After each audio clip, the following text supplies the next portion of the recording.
یہ کہانی ہے ایک ایسے سائنٹسٹ کی جو لاکھوں لوگوں کی موت کا ذمہ دار ہے، لیکن دوسری ہی طرف اسی سائنٹسٹ کی وجہ سے آج کروڑوں بلکہ اربوں لوگ زندہ بھی ہیں۔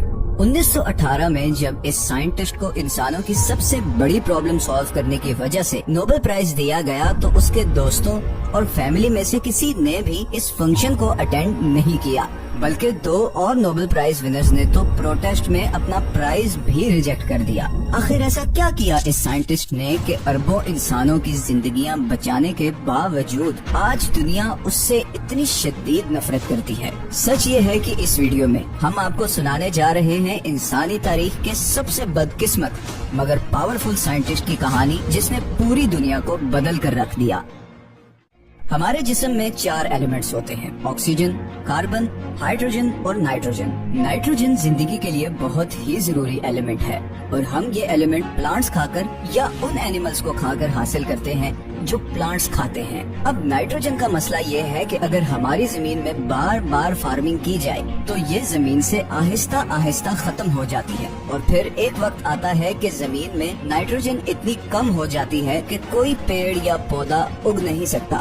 یہی ہوا تھا ہماری دنیا کے ساتھ 19ویں صدی میں، جب آبادی مسلسل بڑھ رہی تھی اور زمین میں موجود نائٹروجن کی سپلائی ختم ہونے کے قریب تھی، اور اسی وجہ سے مشہور کیمسٹ ولیم کروکس نے 1898 میں پریڈکشن کی کہ اگر زمین میں کم ہوتی نائٹروجن کا حل نہ نکالا گیا تو اگلے 30 سال میں آدھی سے زیادہ دنیا بھوک سے مر جائے گی۔ کروکس کے مطابق اس پرابلم کا حل صرف اور صرف کوئی کیمسٹ ہی نکال سکتا تھا۔ اب ویسے تو ہماری ہوا میں 78% نائٹروجن ہے، مگر وہ اس فارم میں ہوتی ہے جسے پلانٹس یا اینیملز استعمال نہیں کر سکتے، اور آرٹیفیشلی نائٹروجن پیدا کرنا کوئی آسان کام نہیں۔ اس کے لیے نائٹروجن گیس میں موجود 2 نائٹروجن ایٹمز کو ایک دوسرے سے علیحدہ کرنا پڑتا ہے تاکہ امونیا بنایا جا سکے، جو کہ ایک ایسا فرٹیلائزر مالیکیول ہے کہ جس کے ذریعے آپ بہت زیادہ خوراک پیدا کر سکتے ہیں۔ مگر کئی 100 سال تک مسلسل کوشش کے باوجود کوئی بھی سائنٹسٹ یہ کام نہیں کر پایا،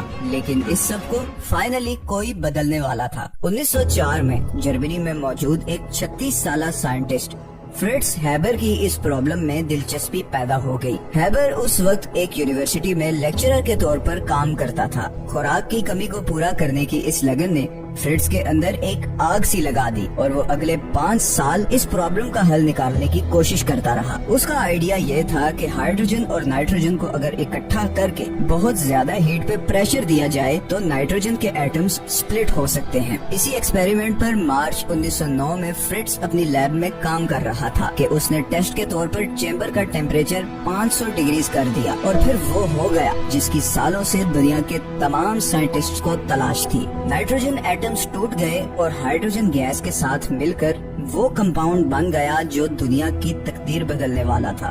اس کمپاؤنڈ کا نام ہے امونیا۔ پورے جرمنی میں ہیبر کی دھوم مچ گئی۔ جرمنی کی سب سے بڑی کیمیکل کمپنی BASF نے اس سے اس پروسیس کے رائٹس حاصل کر لیے اور ہیبر راتوں رات امیر بن گیا۔ 4 سال کے اندر ہی اس کمپنی نے روزانہ 5 ٹن امونیا بنانا شروع کر دیا۔ اس فرٹیلائزر کے ذریعے اسی پرانی زمین پر کسانوں نے پہلے کی بنسبت 4 گنا زیادہ کھانا اگانا شروع کر دیا، اور اس کے نتیجے میں دنیا کی آبادی چند سالوں میں ہی 4 گنا بڑھ گئی۔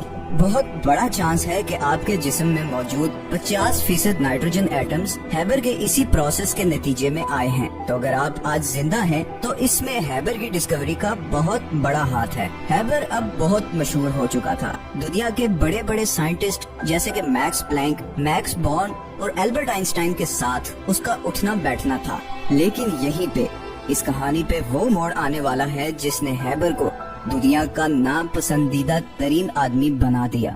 اس کی وجہ ہے ورلڈ وار 1۔ جب ورلڈ وار 1 شروع ہوئی تو ہیبر نے والنٹیریلی اس میں شامل ہونے کا فیصلہ کر لیا۔ وہ اس جنگ میں اپنی کنٹری کی مدد کرنا چاہتا تھا۔ جنگ شروع ہونے کے کچھ ہی مہینوں کے اندر جرمنی کا گن پاؤڈر اور ایکسپلوسیوز ختم ہونے کے قریب آ گیا اور ایسا لگ رہا تھا کہ وہ کسی بھی وقت جنگ ہار جائے گا۔ دوسری طرف ہیبر خوراک پیدا کرنے والے اس امونیا کمپاؤنڈ کے بارے میں کچھ اور بھی جانتا تھا۔